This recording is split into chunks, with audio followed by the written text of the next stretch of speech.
আমার পুত্রকে আমি আজও ফিরে পেলাম না। আর কতকাল আমি অপেক্ষায় থাকবো?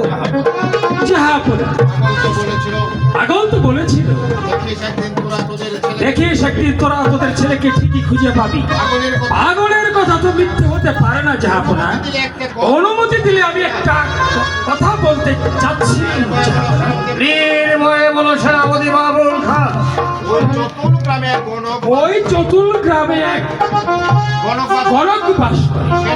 সে নাকি অতীত ভবিষ্যৎ বর্তমান সবই বলতে পারে। তাহলে আর দেরি করছো কেন বাবুল খান?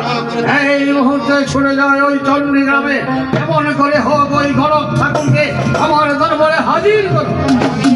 আমি এখনই তাকে নিয়ে আসছি জাহাপনা।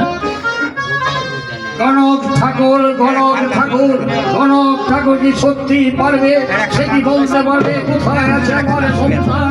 সে কি মরে গেছে না বেঁচে আছে?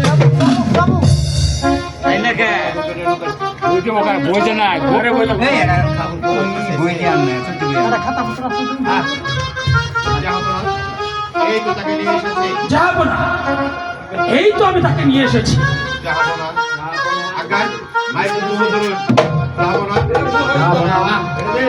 আমাকে কেন স্মরণ করেছেন? আমি তো একটি সামান্য মানুষ। গণক ঠাকুর, আমি এক সন্তানে হারা বাবা। আমি এক সন্তান হারা বাবা। নদী পার হওয়ার সময় নদীতে বিশাল ঝড় উঠেছিল। ওই ঝড়ের মধ্যে আমার একমাত্র সন্তানকে আমি হারিয়ে ফেলেছি। বেঁচে আছে কিনা বলতে পারবে? জানি না সে বেঁচে আছে না মরে গেছে। তুমি বলতে পারবে? তুমি কি বলতে পারবে গণক ঠাকুর? দেখা যাক। আচ্ছা দেখা যাক বেঁচে আছে কিনা চেষ্টা করে দেখি। বেঁচে আছে কিনা চেষ্টা করে দেখি।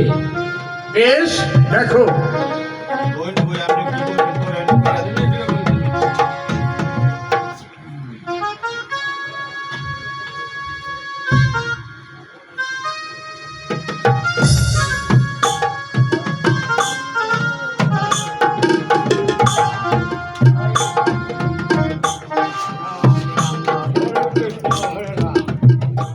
হরে কৃষ্ণ হরে রাম।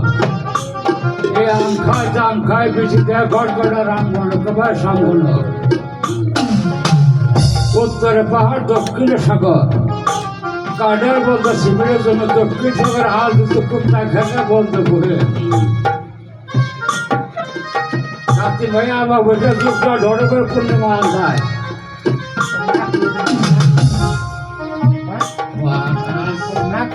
না যাবো না। না যাবো না, আমি তো কিছু পাচ্ছি না। ভাই ভাই দেখো একটু ভালো করে, একটু ভালো করে দেখো। আরেকটা কঠিন কাজ আছে যাবো না। আরেকটা কঠিন কাজ আছে যাবো না।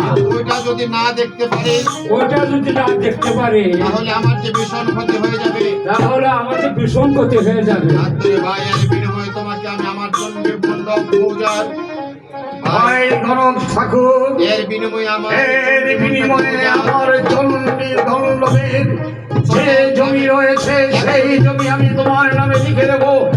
তুমি গণনা করে দেখো কোথায় আছে আমার সন্তান। সে বেঁচে আছে না মরে গেছে? ঠিক আছে, ঠিক আছে, আরেকবার চেষ্টা করে দেখে। আমি আরেকবার চেষ্টা করে দেখি।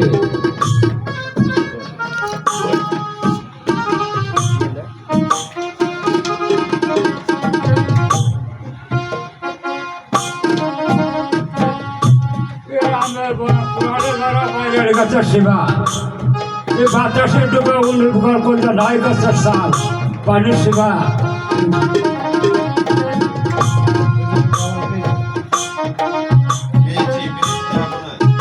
পেয়েছে পেয়েছে যাবো না।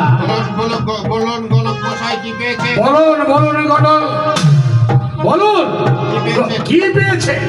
বেঁচে আছে। আপনার ছেলে বেঁচে আছে, আমার সন্তান এখনো বেঁচে রয়েছে। বলুন বলুন কোথায় আছে, কি অবস্থায় আছে? বলুন বলুন গণক মশাই, আমার ছেলে কোথায় আছে? আমার ছেলে কোথায় আছে? কোথায় আছে তা ঠিক বলতে পারছি না যাবো না। ঠিক বলতে পারছি না যাবো না। কাল হোক আজ হোক আর কাল হোক, একদিন না একদিন ফিরে আসবে। একদিন না একদিন ছেলে ফিরে আসবে। সেনাপতি সাহেব, সেনাপতি সাহেব, জাহাপনা, শুনলেন তো? শুনলেন তো? আমার সন্তান এখন বেঁচে আছে। আমার সন্তান এখনো বেঁচে রয়েছে। আবার শুনুন, ওই চন্দ্রমণ্ডপ মৌজার ওই চণ্ডীমণ্ডপ মৌজার যত গ্রামে 100 যত গ্রামে 100 বিঘা জমি রয়েছে, ওই জমিগুলো কনক ঠাকুরকে দিয়ে দেবে। বেগম, বেগম, বেগম, তোমার ছেলে তোমার ছেলে এখনো বেঁচে রয়েছে, তুমি চিন্তা করো না বেগম। আমি তো তোমাকে বলেছিলাম বেগম, খোদার ইচ্ছা থাকলে একদিন না একদিন তোমার সন্তান তোমার কাছে চলে আসবে। চলেন তাহলে আমার সাথে। চলেন তাহলে আমার সাথে। আজ থেকে আপনি আজ থেকে তো আপনি 100 বিঘা জমির মালিক হয়ে গেলেন। এবার বলুন ঘটক ঠাকুর, এবার বলুন ঘটক ঠাকুর, ঘটনা সত্য নাকি? ঘটনাটা সত্য নাকি মিথ্যে?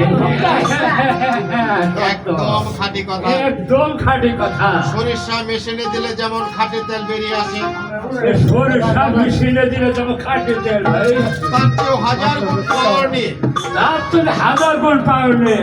আমার মুখ থেকে খাঁটি কথা আমার মুখ বেরিয়ে আসে। থেকে খাঁটি কথা, খাঁটি কথা, তাই না? খাঁটি কথা, তাই না? এবার বলুন এবার বলুন কত টাকা হলে আপনি কত টাকা হলে আপনি দিতে পারবেন? রাজকুমারের ঠিক রাজকুমারের ঠিকানাটা আমাকে বলতে পারবেন। আমি তাকে এই দুনিয়ার আমি তাকে এই দুনিয়ার মুখ থেকে চিরতরে বিদায় করে দেব। হ্যাঁ? বলেন কি? বলেন কি? আমি পালাই, আমি পালাই, আমি পালাই। আমি পালাই, আমি পালাই। কোথায় পালাবে? যেখানেই তুমি পালিয়ে যাও না কেন, ছলে বলে কলে কৌশলে পাহাড় পর্বত বন জঙ্গল নদী নালা দিয়ে তন্ন তন্ন খুঁজে আমি তোমাকে বের করবই। সন্তান রাজকুমারের অধিকার করবে।